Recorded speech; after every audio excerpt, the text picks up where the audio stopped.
Hello everyone. Thanks for tuning in. I am Ajay Nandalike. I'm a lawyer practicing in Bangalore. I graduated from the National Law School of India University in 2007 and since then I've been practicing. I currently run a firm called Pragati Law Chambers and we basically deal with the commercial dispute resolution and arbitration matters. So the topic for today is termination of commercial contracts, the legal landscape. Now, the question that arises is what is this? What is such a big deal about termination of contract? I mean, people enter into contracts, people terminate contracts. These things happen on a daily basis. So, really, what is the big deal about it? Now, this was my question as well when I started out as a junior. So, there was a tire company which came to my senior's office and they said, look, we are having a particular problem. We have a franchisee and that franchisee is given tires by us on an annual basis, and whatever tires that we give to that franchisee, that particular tires, the franchisee sells the tires and has to make a certain payment, and in order to facilitate the sale we give certain equipment like wheel balancing equipment, etc., to the franchisee. Now that franchisee is using this equipment for selling other tire companies' tires, and he's not selling our tires at all. So what do we do? So this was the question which they came up with, and I was thinking, okay, what is the big deal? Just issue a notice, right? Issue a notice and terminate the contract. So then they gave me the contract. The contract was a one-page letter, and that letter basically said, look, you are our franchisee, we are going to give you a contract and you please sell the shares, and this is the way in which the revenue will be shared, and so on and so forth. So there's no termination clause, and this contract has continued for some 10 years. So I was thinking, okay, if there's no termination clause, let me just look at the Indian Contract Act and let me just see in the Indian Contract Act, is there something which will help us understand. So then I thought, okay, Indian Contract Act. Indian Contract also doesn't have any provision relating to termination of contracts. No, there's no provision in the Indian Contract Act. So what do? I started researching. Then I came across this Delhi High Court judgment of the year 2000 called Rajasthan Breweries versus Stroh Brewery. Now this was also a case where there was no termination clause. So one of the parties filed a Section 9 application and they wanted to ensure that that guy doesn't terminate. So the court held that sorry, doesn't matter if there's no termination clause also, if it is falling within the exceptions which is provided under Section 14 of the Specific Relief Act or under Section 16 of the Specific Relief Act, the contract cannot be enforced, and therefore we are not going to grant you injunction. And I was thinking, what does Specific Relief Act got to do with this? And when we studied Specific Relief Act, I never really looked at it from that perspective. And then I went into the Specific Relief Act. So then I found that Section 10 of the Specific Relief Act provides for contracts which are specifically enforceable. Now, Section 10, prior to the amendment in 2018, which I'll come to in a bit, said that contracts are specifically enforceable at the discretion of the court. And the court had the absolute discretion. Doesn't matter if you have a valid contract, invalid contract, doesn't matter. The court will decide whether it should enforce it or not. And Section 14 provided for contracts which are not specifically enforceable. So when certain contracts are not specifically enforceable, how does one go about in respect of them? You have to claim damages. There are certain case laws in relation to that, and I'll just come to it again in a bit. So Section 16 provided for personal bars to relief, and Section 41 provided for cases in which injunction cannot be granted. And all of these sections were referred in that Delhi High Court judgment. So then I thought, okay, what is the necessity for an injunction? And then some more research later I realized termination is effectively a breach of the contract, because I cannot force that person to comply with his obligations. If I cannot force him to comply with his obligations, then he's committing a breach. So the only remedy available to me is I have to go to court and make him perform his obligations. Now, if it's a contract which is already existing and he has to perform his obligation, just take a simple example. A person delivers milk to you every day. Now, what is the best way of getting an interim order? To ensure that during the pendency of the suit itself, there is some relief that you can get. So what you will do is, you will ask that, okay, during the pendency of the suit, let him continue to deliver milk to me. So if a person is supposed to continue to deliver milk to you, then you ask for injunction. Because injunction is the way or a remedy which is available to you for the purpose of enforcement of a contractual obligation. That is to prevent someone from breaching his contractual obligation. You will sue for injunction. Now, as I did more research, one thing that occurred to me is, okay, termination is possible, and I'm trying to put it in the broadest of buckets here. So there are basically 4 types of terminations which are possible. Termination of commercial contract. Now, termination when it comes to family matters, which is divorce, is a completely different area, and we're dealing only with commercial law here. So termination can happen by agreement. So what is termination by agreement? Now, if you and I have entered into a contract, and that contract requires us to do a particular thing, as soon as that particular thing is over, the contract is effectively terminated. That is, the contract is discharged. Both parties, their obligations are discharged by virtue of the fact that the fundamental aspect of the contract is now completed. So that is one way in which the contract comes to an end. Another way in which a contract comes to an end is both parties say, okay, fine, let us not continue with this relationship anymore, let us terminate and let us move on. And if both parties agree, then the contract comes to an end. Now, in this kind of terminations, what are the disputes that arise between the parties? What happens is, if one person is in a higher bargaining power, what he will do is, he will say, sign this piece of paper saying that I am no longer due to give you any money. Sign this piece of paper saying I am no longer due to perform any obligations.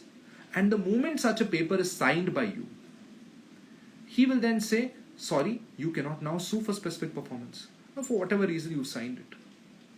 So this usually happens in cases of PSUs, and when they've entered into a contract with another party. Now, before they release the bill, they will ask for a no-claim certificate. And they will say that the contract has now come to an end by virtue of a no-claim certificate. So because they say that, and you sign such a document, when you try to sue, they will just bring that piece of paper and show it like this and say, sorry, you've already accepted that the contract is completely discharged. So therefore, we are no longer liable to pay any money to you. You cannot entertain a dispute in that nature. Injunction cannot be granted, so on and so forth. They'll bring that defense. Then there's another type of termination, which is termination by either frustration, impossibility, or condition precedent. I'll deal with the last aspect first. Now, many times when we enter into a contract, we'll put some kind of a condition precedent. What we will say is, look, I am agreeing to perform my obligation, but I will perform my obligation only if this particular event happens. So basically making it like a contingent contract. So when I say that only when this particular event happens, I will perform my obligation. The moment I say that, that contract is conditional. So if that event does not happen, the contract is terminated. So I will write another letter and say, sorry, the contract is terminated. We no longer have anything to do with each other. Bye. Another variant of this is termination by frustration, and I'm sure people have been done to death by the number of webinars on frustration of contract, and I'm not going to get into details of that. But frustration of contract is basically a situation where someone is unable to perform their obligation because of whatever reason. So in such a situation, the contract has to come to an end. Now, the third category is termination for repudiation or breach of contract. Basically, we are looking at a situation where, there's a particular condition in the contract.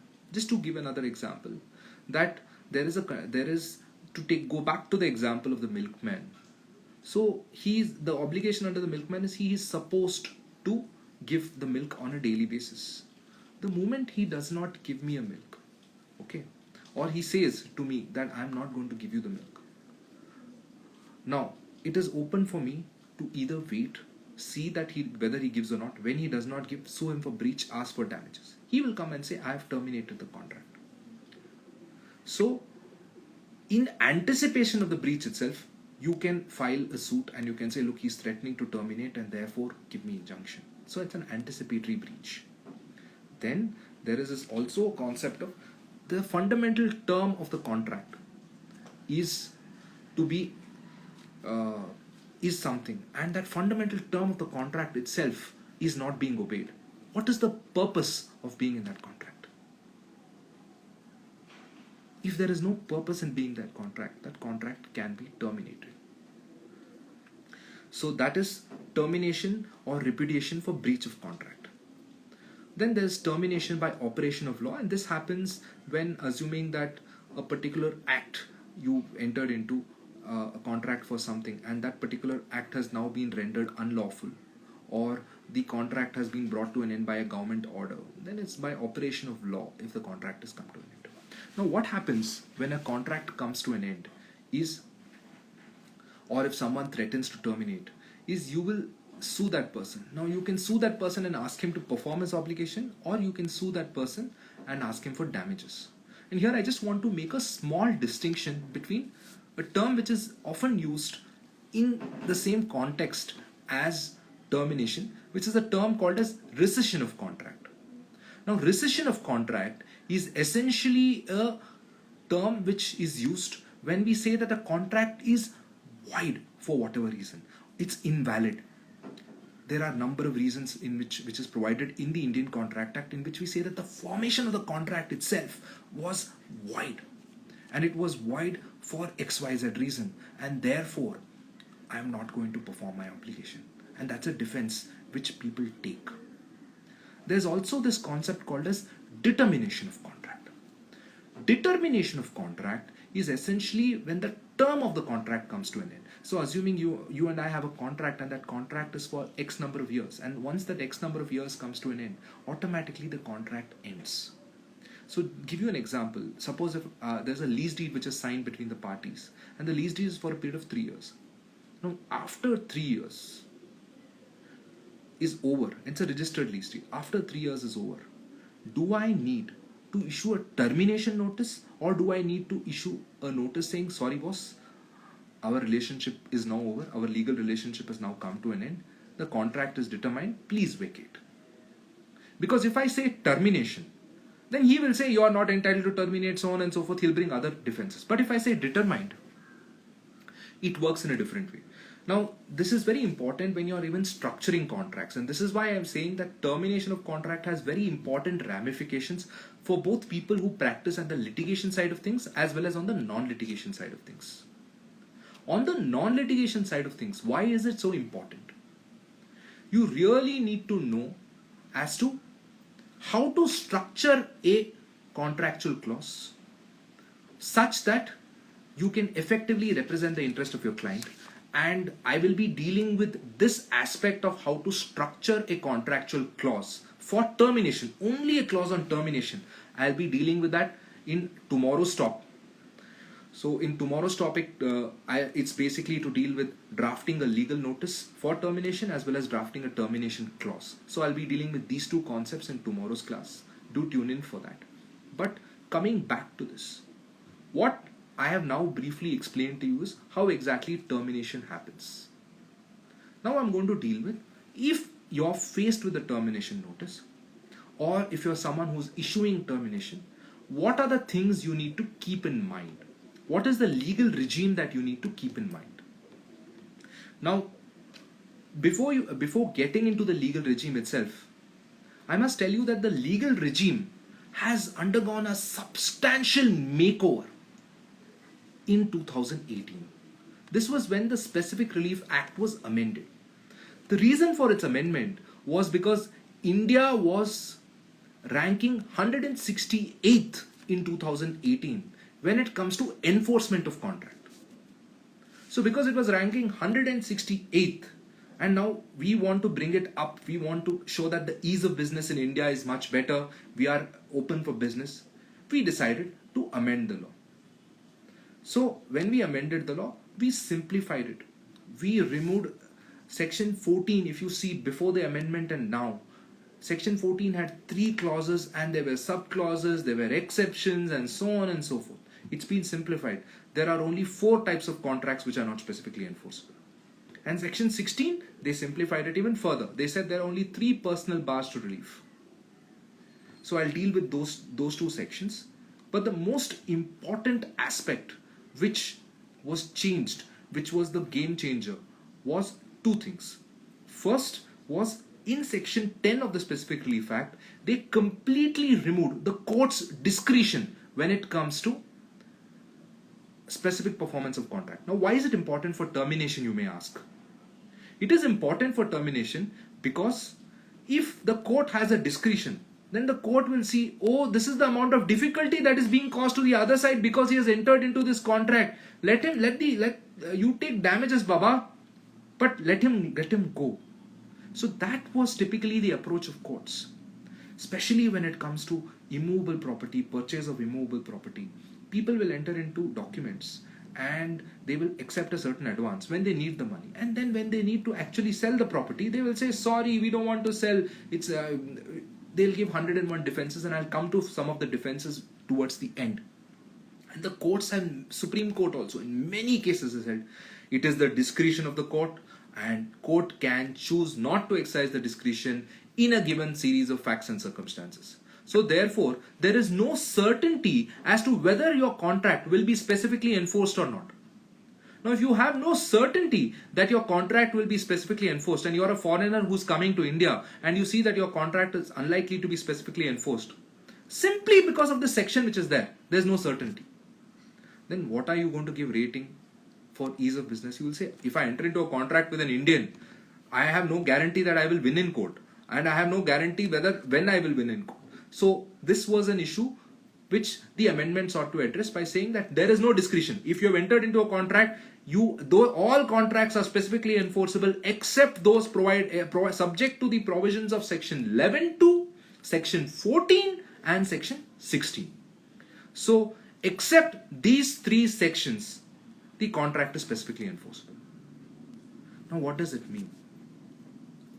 So before getting into that, let me just tell you the second game changer which was brought about by this amendment.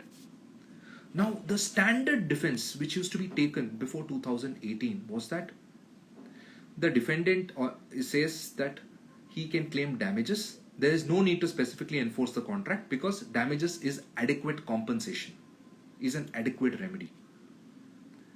Now, number of cases have been decided where they've just said, okay, damages is an adequate compensation. Because damages is an adequate compensation, let us go ahead and not award specific performance.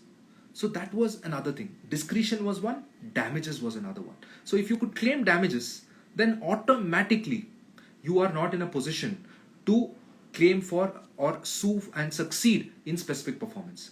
If you cannot succeed in specific performance merely based on the fact that there is damages, ultimately every contract can be compensated in money's worth except a few exceptions. So if you are saying that all contracts are specifically enforceable, subject to discretion, subject to damages, then virtually you are saying no contract can be specifically enforced. So this amendment, what it did was it removed everything. It just simplified it and it just made it into, you have 7 defenses. That's it. You have 7 defenses. You entered into a contract, you have 7 defenses. 6 of which are covered in Section 14 and Section 16. And 1 is relating to rescission of contract. And I'll deal with all of them. So Section 14, now after amendment, says that only 4 types of contracts cannot be specifically enforced. The first type of contract which cannot be specifically enforced is where you can claim substituted performance. Now, assuming that you terminate the contract of some person, you say, I am not going to perform.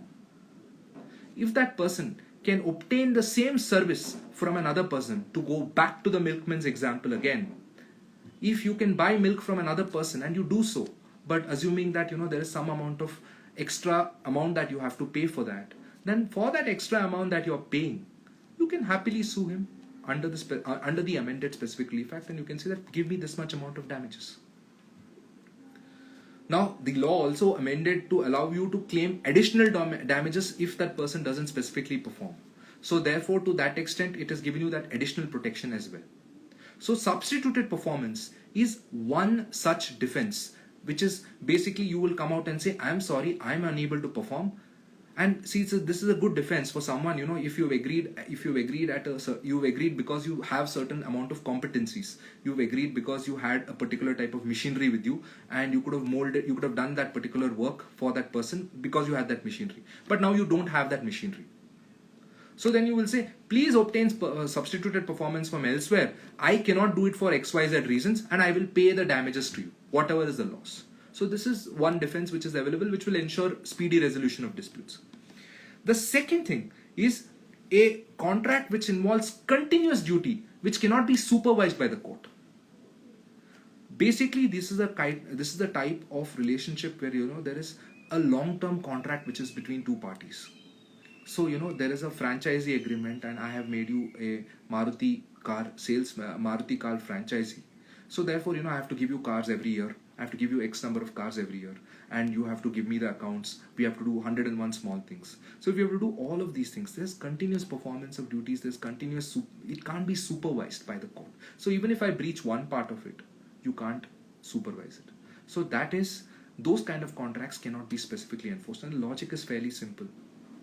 You don't want to keep coming to court again and again. So if you don't want to keep coming to court again and again, then might as well take damages and move on in life.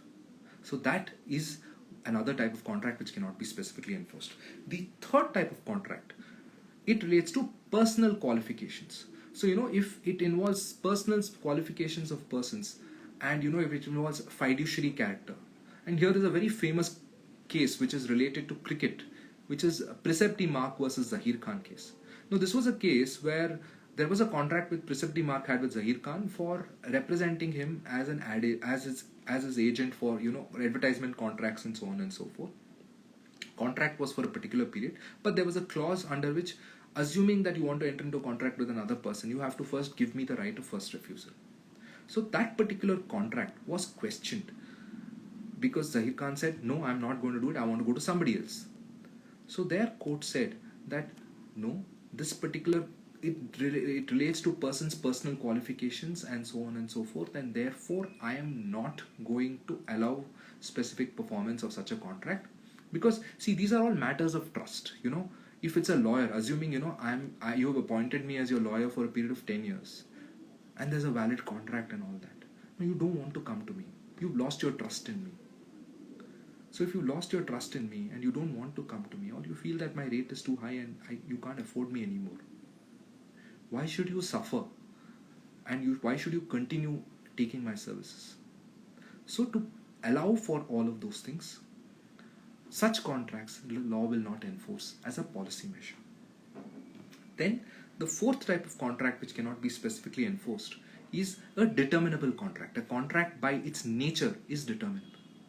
A contract which by its nature is determinable is something, if there's a clause which says it's for a particular period of time, that means contract will eventually come to an end, and it involves a series of obligations which can be performed over a period of time. And if a contract can come to an end by issue a notice to another person, then such contracts are also not specifically enforceable. Now we come to section 16. Section 16 deals with personal bars to relief. Personal bars to relief are basically why the plaintiff is not entitled to that particular relief. 14 deals with why court will not enforce a particular contract, whereas 16 deals with why the defendant is not entitled to such a relief. And why the defendant is not entitled to such a relief, there are broadly three categories. One is, of course, substituted performance, which we've dealt with. Then is the other side is in breach.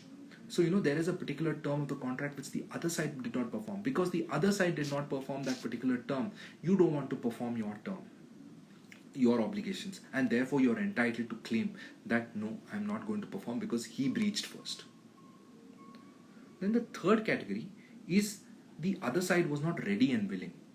Now, ready and willing, before the amendment was, you had to plead that a person is ready and willing, and you have to establish that the person is ready and willing. Basically, every step of the way, I was there, I was chasing him, and I was trying to make sure that he performs, but now he's not performing. So therefore, you have to say that I was always ready and willing, the other side was not. Now you don't need to say it, you just need to prove it. But virtually, if you have to prove it, you have to say it. So, it really doesn't make so much of a difference.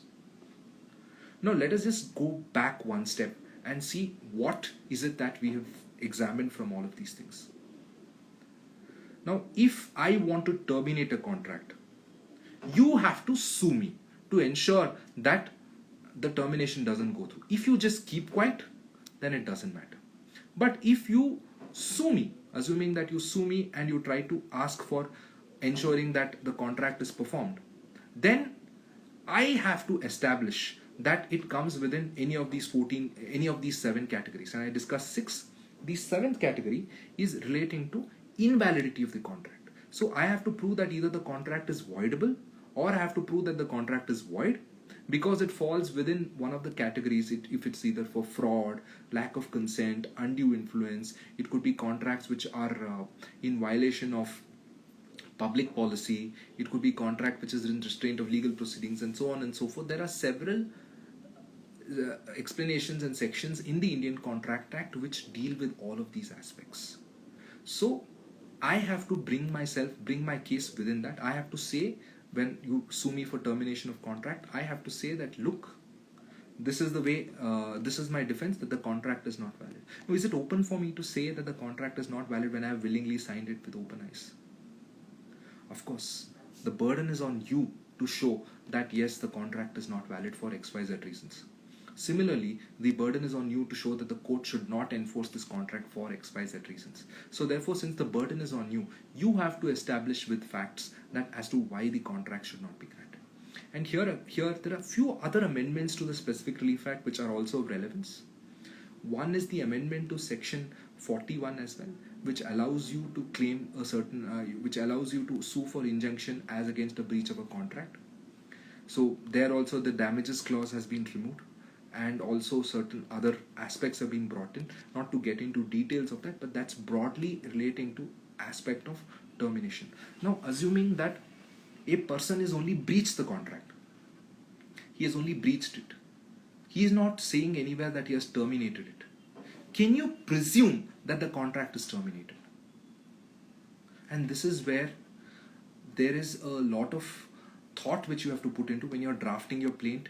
Where you have to really think, a breach of a contract, a breach of an essential term of the contract, which basically is as good as termination. So therefore, termination of contract need not be by an act which says I don't want to honor the contract. It could be a simple act of breach of contract itself which would amount to termination. Now, how a breach of contract would amount to termination is if a person says in any manner that I do not wish to honor the contract. The moment he says that I do not wish to honor the contract, you have to presume that it is tantamount to termination. So he doesn't need to issue a termination notice to you. If you want to, if you are for the defendant, then you should always say that I don't want to perform, and either try to bring the contract either under the personal bars under section 16. You should issue a notice first, and you should say this, and then file a caveat and wait when he files a suit or when he files an arbitration case. So it should not be like you should be a silent spectator if you're a defendant. And if you're a plaintiff, please make sure that you put your case across in the best way possible and point out as to how he has breached, or there is an anticipation of breach, and because there's an anticipation of breach, I am presuming that it's as good as termination, and therefore ask for injunction against that. Now, the last aspect which I will deal with is relating to damages, and I'll just take 1 minute and I'll explain that to you. So, basic concept of damages is to put you back in a situation where you would be if the other side had fulfilled obligations. Quantification is fact specific, and that again depends on how you look at various contracts, and that's too detailed to get into in a short talk. So we'll stop here for now. Tomorrow we'll come back to how to draft termination clauses, how to draft termination notices, and that itself is a very interesting area which will basically the law I have dealt with here, and then I will go into certain practical nuances, and we'll take questions now.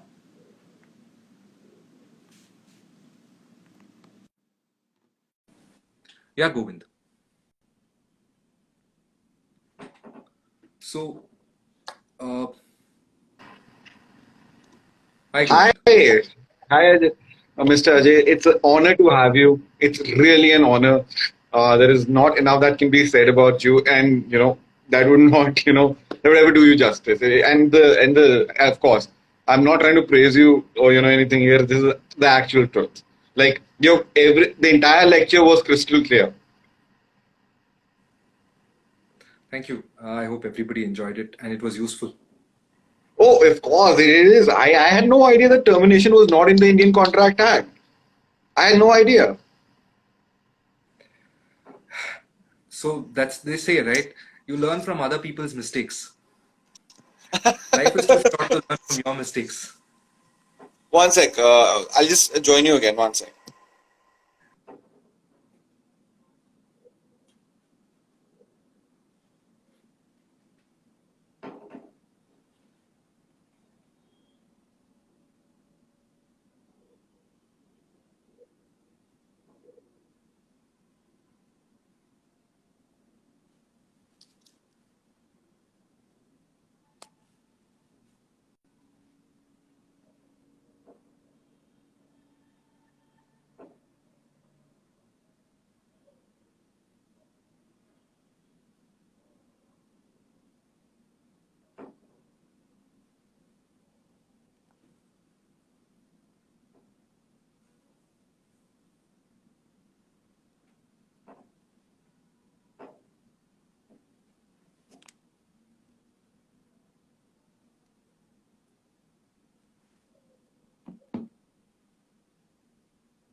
I'm so sorry there's an audio problem on my side. I actually cut and came back again for the same reason because I don't want to lose any part of this conversation with you. And it is really amazing. One of the basic things I think I learned, from one of the basic quotes I've learned, which I really hold close to my heart, is the mark of an expert is that he can explain the most complicated of concepts in the least amount of words. And that's what you did for us today. You actually clearly laid out everything in such plain language. It's very interesting. Thank you. So we have a lot of questions, but before that, I'd just like to say, for the audience and everyone involved, just want to ask you, Mr. Ajay, and how has your journey been as a lawyer till now? It's been, I'll say it's been fun. Like there's been a lot of learning and, you meet a lot of good human beings, really wonderful human beings. I have been blessed that way. Seniors and juniors, I've had very wonderful people, who are still on the journey with me. And there've been so few people, with whom I'm still in touch. Like, I can just take a phone and call anybody, and I can ask them for advice. And when you're an independent lawyer, right, it makes you're always in doubt about, do I know this, do I know that? And sometimes, the doubt is not because of the fact that you don't know law. The doubt is simply because you don't have that confidence to really go out there and put things across. As you're a litigating lawyer, right, your strength and your weakness is entirely how you present things in court.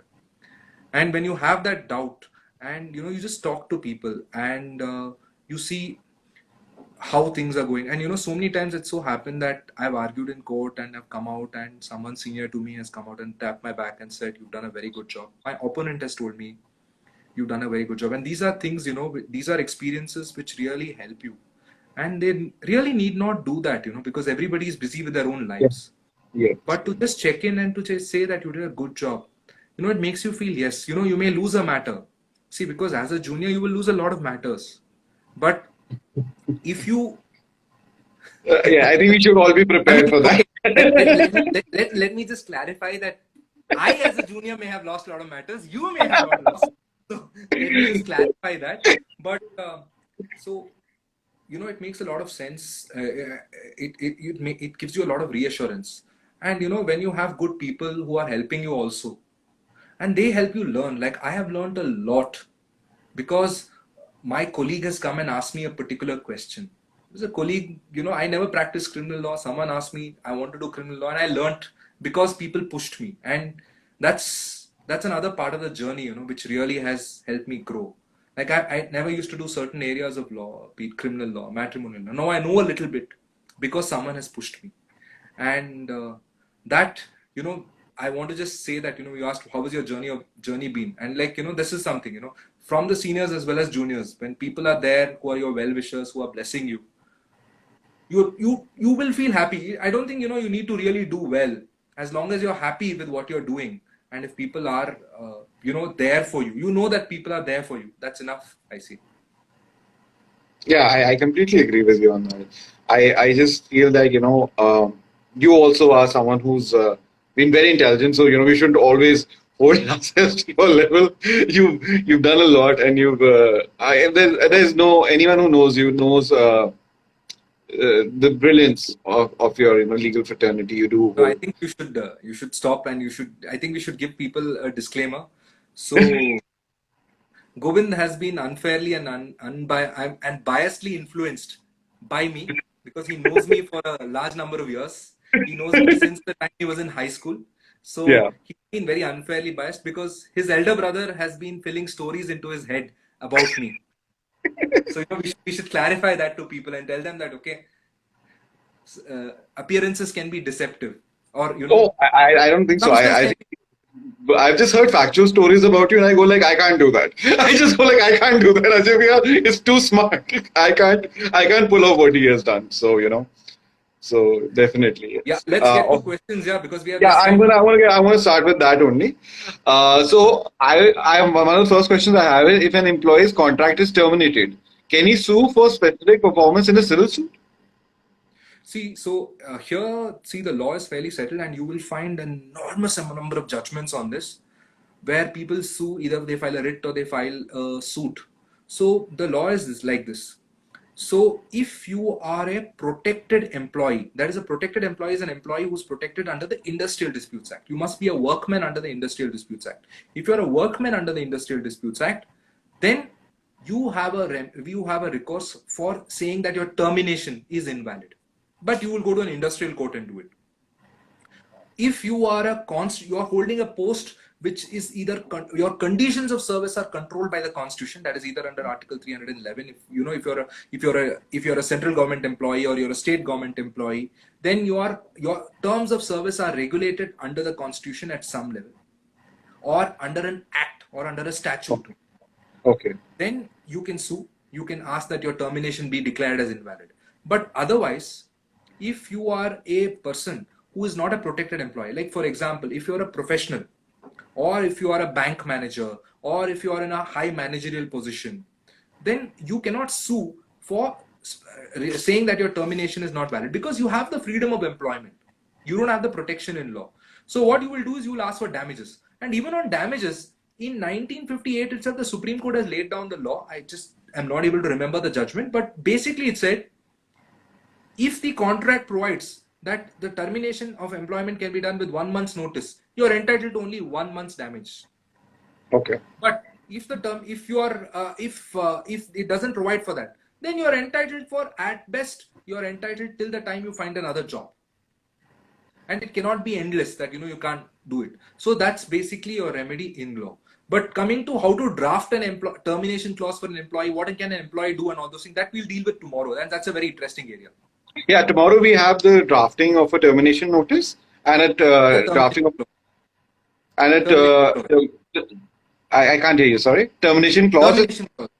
Yeah, that we have that, and that's going to be another interesting session. I'm looking really forward to that. So, should I move on to the next question? Yeah, please. Okay.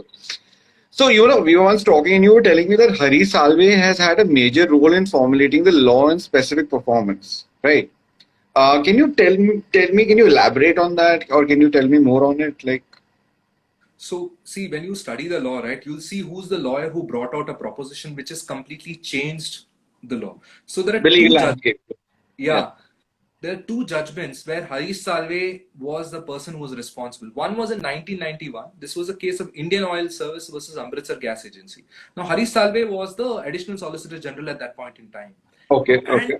he argued, and it's such a phenomenal proposition of law that he argued. He said that even if I am at fault, I am Indian Oil, I am at fault, I have a right to terminate. And if I terminate, you cannot do anything about it.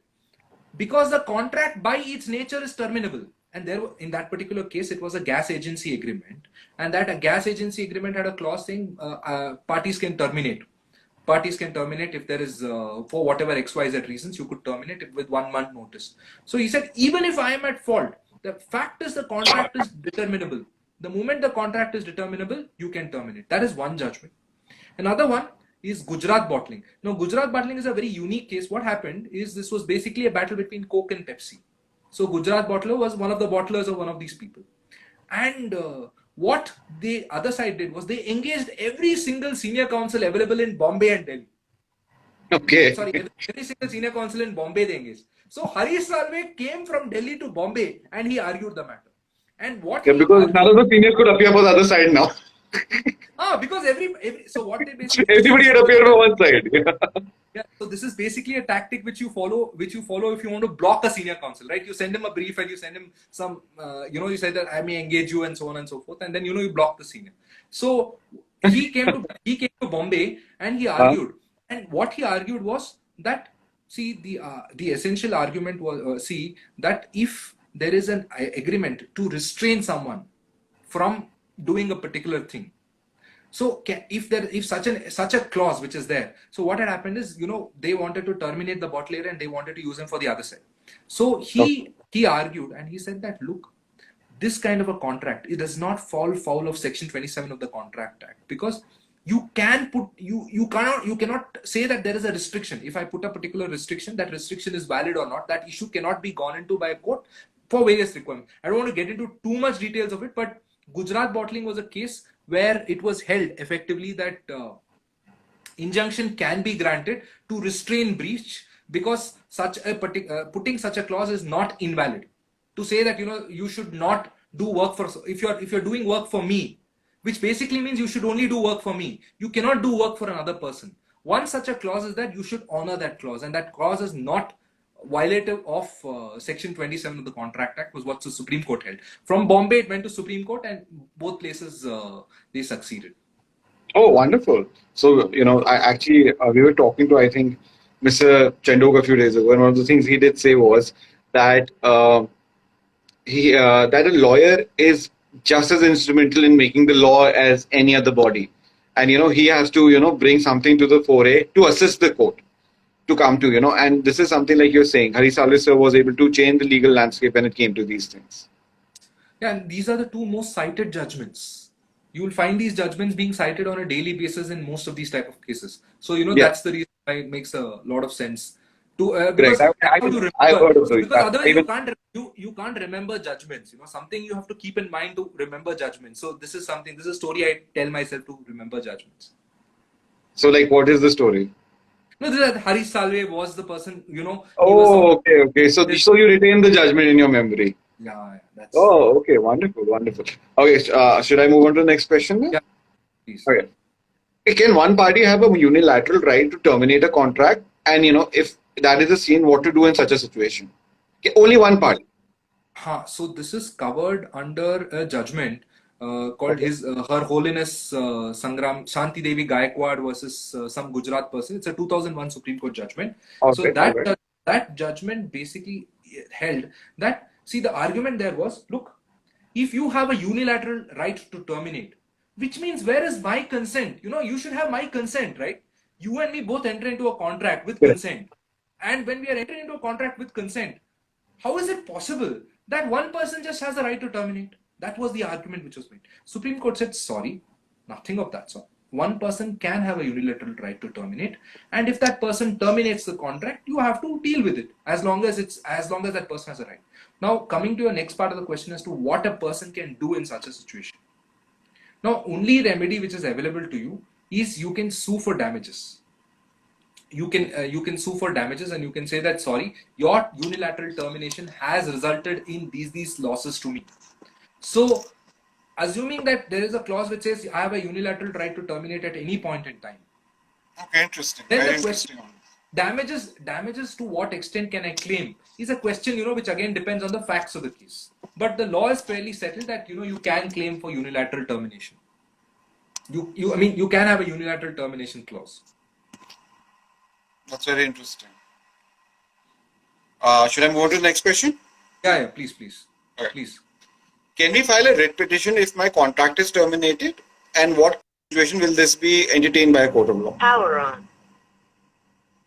So you can file a writ petition, but it's again very restricted. You can file. So many people file writ petitions, and there have been exceptions carved out to Amritsar Oil Agency case. Exceptions have been carved Okay. out. There was a document in 2011 where they said that look, if you terminate a contract, you must give reasonable notice.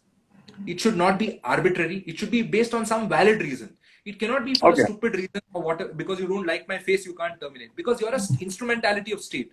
Because you're Yeah. an instrumentality of state, you have that obligation in law to follow a certain procedure, to have a certain degree of fairness in how you act. So therefore, to that extent, you have to follow the procedure. And if you're going to follow the procedure and you're going to do it, then it is valid. But in this particular case, the Supreme Court held that yes, termination is bad in the eye of law because it's arbitrary. So in certain situations you can do it. There are see again here also I must tell you that if there is a contract, if you have a contract with a person, the writ courts will not interfere usually. So it's very difficult to make out that case to interfere.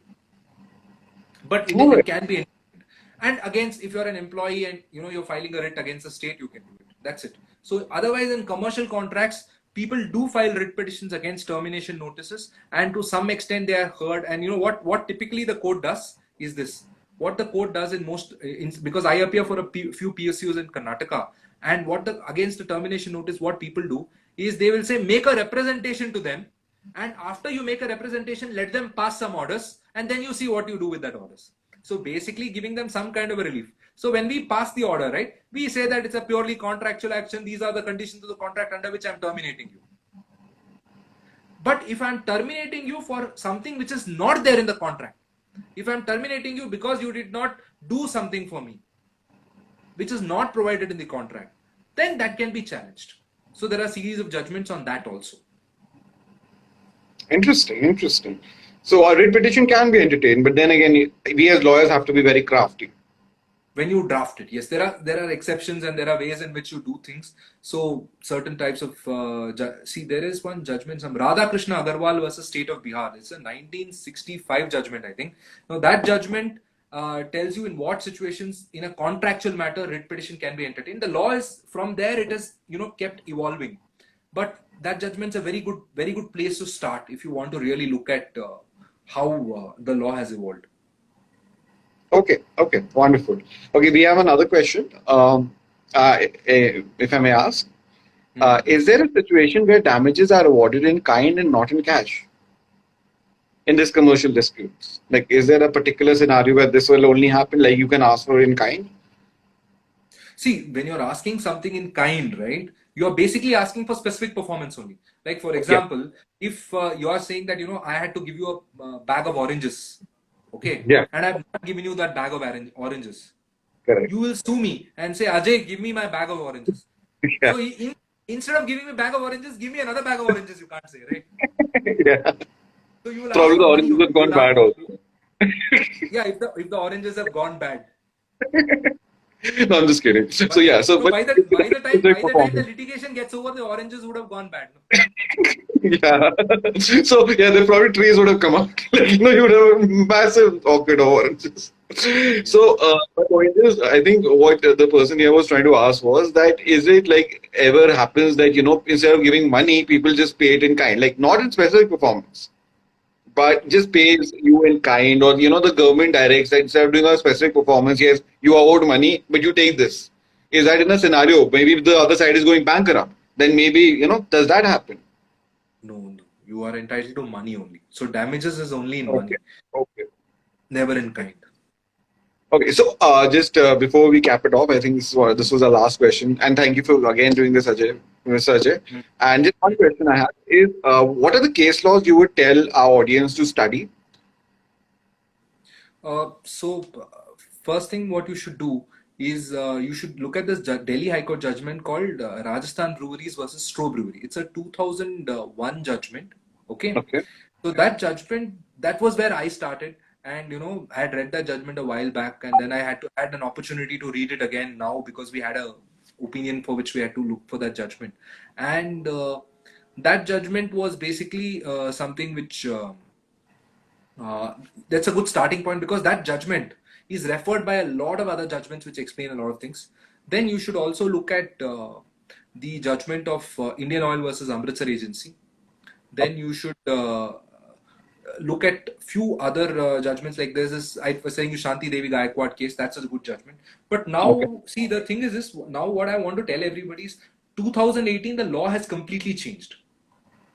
Okay. So now what is going to happen is the kind of judgments which will come will be very, very, very tricky, because I'll tell you, 90% of judgments you will see, the court will take the easiest route to write a judgment. They will say, you are entitled to damages now. Go claim damages. I will award Correct. you Correct. X amount as damages. So now that This particular happens. section itself is gone. And second thing was discretion. So, because of these two conditions which were there, 90% of the judgments what you will see refer to these two conditions while saying that you are not entitled to. So these two conditions having been gone, now we have to see how the law evolves.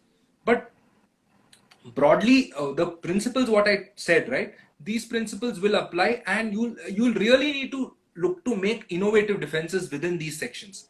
So, in respect of continuous, see, there's also Precept Mark versus Zahir Khan, which is a good judgment to look at. Okay. Then Okay.